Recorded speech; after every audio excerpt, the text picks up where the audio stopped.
Hi, I'm Rita. Welcome back to my booktube channel, Life Worth Reading. You know what time it is? It's time for another excuse. I've been away again for 2 months, maybe. Basically, 2021 has been a really kind of rough year, I'm not gonna lie. It's been filled with a lot of changes. The first half of the year were very hard because of the pandemic, and I had just quit my last uni, and it was not a great time for me, but at least I was reading a lot. And then I got a first serious job in June, working retail, and it was a part-time, but it threw my whole schedule out of balance, and I just kind of stopped reading. I don't know why. And now I haven't been reading again because I just started a new uni. So I just started a new degree in cultural communications, literature, all of that, which I am enjoying so far, but it's also been a new change of schedule and a new change of routine for me. And I have just been all out of balance this whole year, and I kind of just stopped reading, and I stopped filming videos, even though that was something that I really enjoyed doing. So I am trying to get back to the schedule, I promise I am. And I don't know, it's been kind of hard to fix my schedules and to just to prioritize reading again, because a lot of people talk about reading being a hobby, which it is, but you also have to put the work in. You can't be lazy, because if you're lazy, you just won't read, and if you don't prioritize it and don't make time for it, then it just won't happen. And I know that, and I still don't prioritize it. So hopefully that'll change here in this stretch of 2021. It's the end of November now. I'm actually 2 days away from my 1-year anniversary here on BookTube. So I thought that I would at least make this video just to celebrate it. If you've been here, it doesn't matter when you got to my channel or if this is your first time watching, but yeah, I just wanted to say that I want to thank everyone that has subscribed over the last few months, and I want to thank everybody that also has unsubscribed from me, because I deserve it. I don't post. And so without further ado, let's just get into the video of today. And today's video is just a classic end of the year book tag. I have seen a lot of these videos going around, and I always love this time of year. I love listening to people's end of the year book tags, so I thought that I would make my own, even though that it's not going to be the most fulfilling book tag you've ever seen in your life, because I just haven't been reading all that much. So it might be a little unsatisfying, but we'll just see how it goes. All right, we'll just see. Also, I want to thank my friend Kitty over at SPICYKATZ. I absolutely adore them. They are the greatest ever. There are no words to describe them, and you should really subscribe to them, because they're just a beautiful person inside and out. Their channel is amazing, their reading journal is amazing, and if you're not subscribed yet, what are you doing? Go subscribe right now. So let's get started. There are only 6 questions, and I don't have a lot of answers for them, so this will kind of be a breezy video. So let's get started. The first question is, are there any books that you started this year that you still need to finish? Yes, just yes. I tend to start books that I don't finish, and they're not official DNF. So DNF, if you don't know, it means did not finish, but it's a DNF on purpose. So you don't finish the book because you're not enjoying it, you think it's problematic. There are a million reasons to DNF.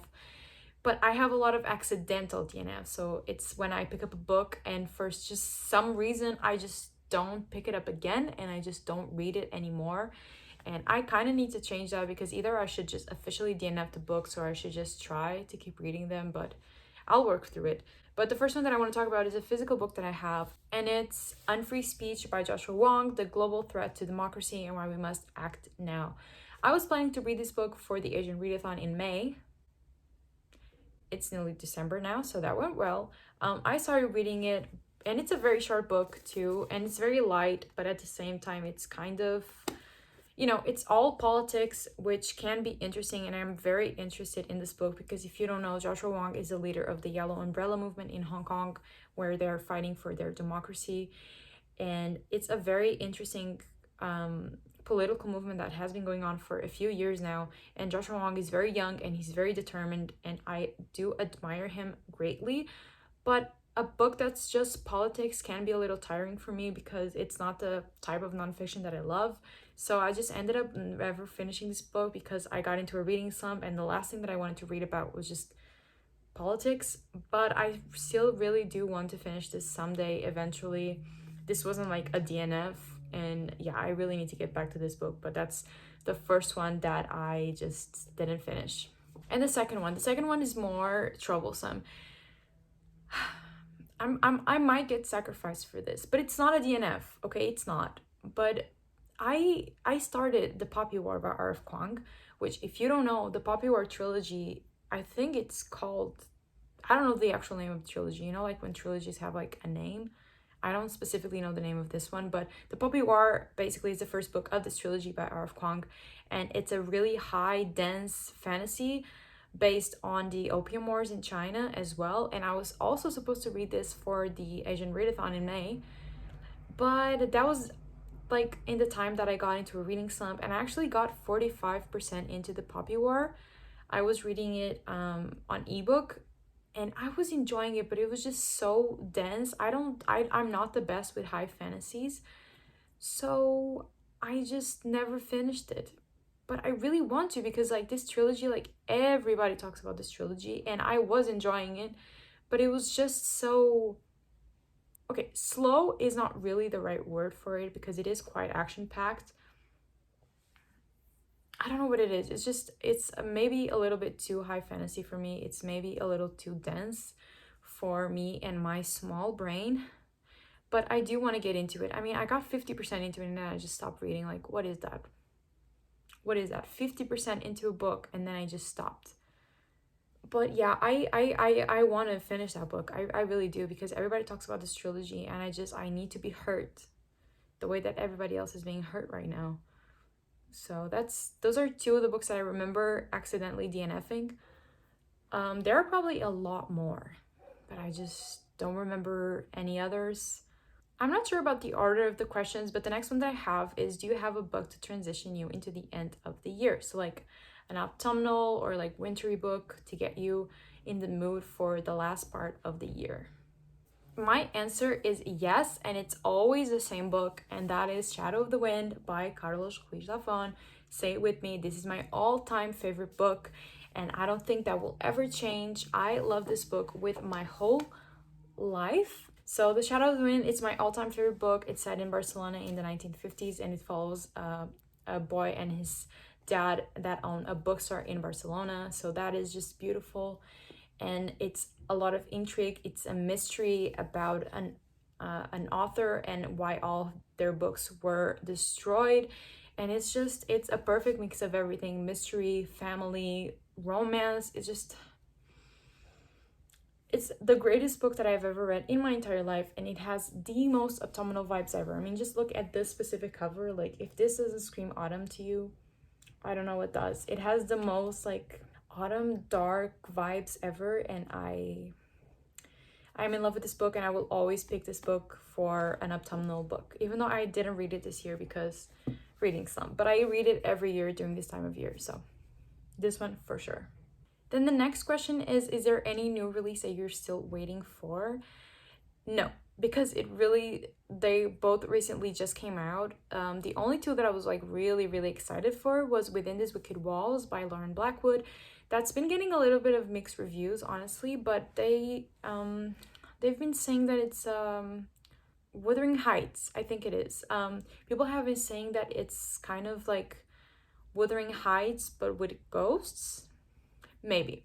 But I've been really looking forward to this book ever since it was announced, and it just came out in November, so I really need to get to it. And yeah, and the other book is Our Violent Ends by Chloe Gong. So I have These Violent Delights. I read it. It was a 4-star read. It wasn't my favorite thing that I've ever read, and it wasn't like a favorite of the year, but I did like it enough that I'm just super excited for the sequel. I love Chloe Gong. I follow her on Twitter, and she's just amazing, and so like gratifying to see her following her dreams and achieving all of her goals at such a young age. Like, come on. And so everybody's just been saying that the sequel is just even better than the first one in that it's emotionally draining, and I love that. So I really need to get to it, and it just came out like a week ago maybe, so yeah, those are the two new releases that I was waiting for. But other than that, I've been away from the book community for so long that I just don't know which books are still coming out. But yeah, those are probably the ones that I'm most looking forward to and that I'm most excited to read for sure. All right, the next question is, what are 3 books that you still want to get to before the end of the year? There are more than 3. I am currently 10 books away from my Goodreads goal. Will I achieve that? Probably not, because I've read like 5 books in the last 6 months, so I don't think it's going to happen. But I have over 3 that I would really like to read. So from my physical TBR, I have Raybearer by Jordan Fueco. This book has been haunting me ever since I bought it. I don't know why, but I just never picked it up. I don't get it either. If you're thinking to yourself, why? I don't know either. I really don't. But I need to get to it. I mean, I bought this. I was excited for it. And then I just never read it.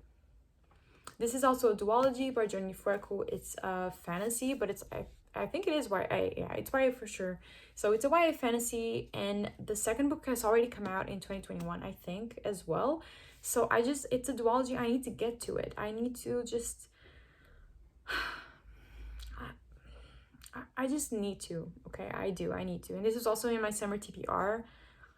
So it's another book that I've failed miserably to read, which is exciting. So yeah, Raybearer for sure is one of them. I need to get to this book. And then I have a book that I bought a few months ago, and it's one of the last books that I bought, actually. And it's The Fountain of Silence by Pettis. This is a very popular historical fiction author. I think all of their books are YA, but you can quote me on that if I'm wrong.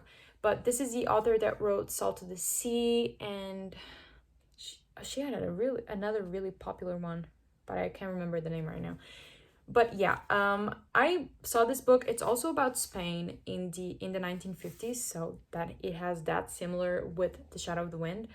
But I've just heard a lot of people that like historical fiction that write and that like this author really enjoy this book, but she's quite a thick book. So I still haven't read it, but I really want to. And so this is a book that I would like to get to before the end of the year, but we'll just see. We'll just see what happens. I really don't know. I really don't know. Then another one for my physical TBR is Stray Cats of Homs by Eva Noor. I picked up this book on a whim. I saw this at my local bookstore and I just really liked the cover. Something spoke to me. I just realized that I've just filmed this entire video with my camera front facing, so you just won't see the covers properly. Sorry about that. Anyway, this is A Stray Cat of Homs, and this book is about it's about Syria, which, you know what, I thought that this book would be an own voices story, so that's why I bought it. I should have done my research, but apparently this is actually a white author. So I'm not sure how this is gonna go. It has very few Goodreads ratings, but they're all very good. But yeah, I'm not sure how I feel about a white author making a historical book about Syria. I don't know. But I'm excited. I want to get to it. So I think that the cover is really beautiful, even though you can't see shit probably, because everything is mirrored because I'm dumb. But yeah, I don't know. I want to get to this book, but when I found out that the author was white, I was a little hesitant, but maybe I could be wrong. And the last book that I think I really want to get to before the end of the year is The Love Hypothesis. I can't remember the author's first name. I know that it's something Hazelwood. And this romance book has been everywhere. When I mean everywhere, I mean everywhere. It's like the new People Meet on Vacation. It's the new The Hating Game. I need to know what it's about. A lot of people love it. Especially a lot of people that don't usually like romances really love this book. But then it also has like a fair mix of like 1-star reviews that say that this book is the absolute cringiest thing they've ever read. And so I'm just really curious because I've read that this author was also like an author of fan fiction, which could be interesting because I've read a lot of great fan fictions that aren't specifically cringe. So I think it has potential to go well, but I just want to see for myself because I have a very specific taste in romance. I don't usually enjoy like overwhelming fluff and overwhelming cringiness and cheesiness. So we'll just see how it goes for me. I'm really not sure, but I want to give it at least a try because a lot of people have been talking about it and I gotta know what's up. You know, I gotta know what's up. If you've read the Love Hypothesis, please let me know.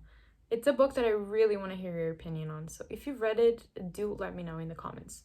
And I think that the final question is, have you already started making reading plans for 2022? No, and I don't think I will, honestly. I just want to read. I just want to get my love for reading back. I want to get out of this weird year-long reading slump. I just want to love reading again. That's all I want to do in 2022 is just read. Just read. So I really just don't have any plans yet. I'll probably set a Goodreads goal because I just always do, even though I've never won so far. And that's probably the only plan that I'm gonna do. I just want to read. But I am making plans for BookTube. Will they come to fruition? Who knows? I am not the most consistent person right now, so I really don't know how that's gonna go as well. But yeah, I'm making more BookTube plans than I am making reading plans because I just don't want to force myself into anything. I just want to love reading again. All right, so that was the end of the year book tag. Was it satisfying for you? I don't think it was, but we'll just have to see how this goes. I haven't filmed the video in so long. I really just don't know what I'm doing anymore. But yeah, I hope that you did enjoy it. I hope that you've had a great reading year, and I hope 2022 is even better than last year for you in terms of reading, personally, whatever it is. I hope that you all have a great reading year. And yeah, as always, if you enjoyed this video, give it a thumbs up and subscribe to my channel for more bookish content sporadically, and I'll see you in my next video. I hope you have a nice day, and always remember that life is worth reading.